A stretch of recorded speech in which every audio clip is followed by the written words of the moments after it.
1996 সাল বিএনপি সরকারের শেষ সময় সচিবালয়ে আওয়ামীপন্থী কিছু আমলাকে নিয়ে গঠিত হল জনতার মঞ্চ।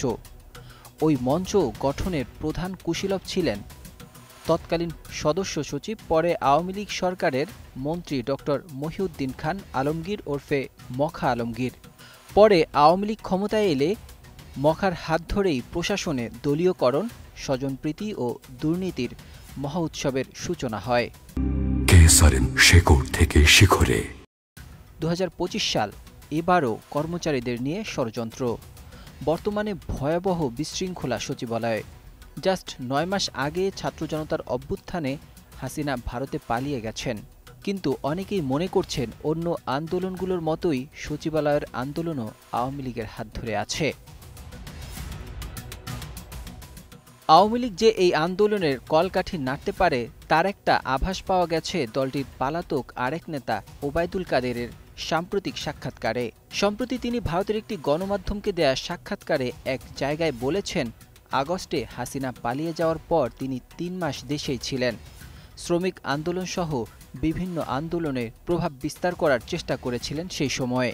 ওই বক্তব্যের পর সচিবালয়ের সাম্প্রতিক অসন্তোষে নিষিদ্ধ ঘোষিত আওয়ামী লীগ জড়িত থাকতে পারে বলে সন্দেহ বাস্তবে রূপ নিচ্ছে। প্রশাসন বিশ্লেষক, সাবেক ও বর্তমান একাধিক আমলা এবং রাজনীতিবিদরা এমনটাই মনে করছেন। অনেকেই প্রশ্ন তুলছেন, পালাতক ও বিপর্যস্ত আওয়ামী লীগ কীভাবে এতটা প্রভাব বিস্তার করতে পারে? এই প্রশ্নের উত্তর পাওয়া যায় বিশিষ্ট অর্থনীতিবিদ ডক্টর দেবপ্রিয় ভট্টাচার্যর বক্তব্যে। ডক্টর দেবপ্রিয় ভট্টাচার্য সম্প্রতি বলেন, আওয়ামী লীগের আমলে দেশকে চামচা পুঁজিবাদ থেকে চোরতন্ত্রে পরিণত করা হয়েছে। আইনসভা, নির্বাহী বিভাগসহ সবাই গোষ্ঠীবদ্ধ হয়ে চুরির অংশ হয়ে গেছে। এটাই চোরতন্ত্র। এই চোরতন্ত্রের উৎস 2018 সালের নির্বাচন। গত 15.5 বছরে রাজনীতিবিদদের চেয়ে আমলারা বেশি দুর্নীতিগ্রস্ত ছিলেন।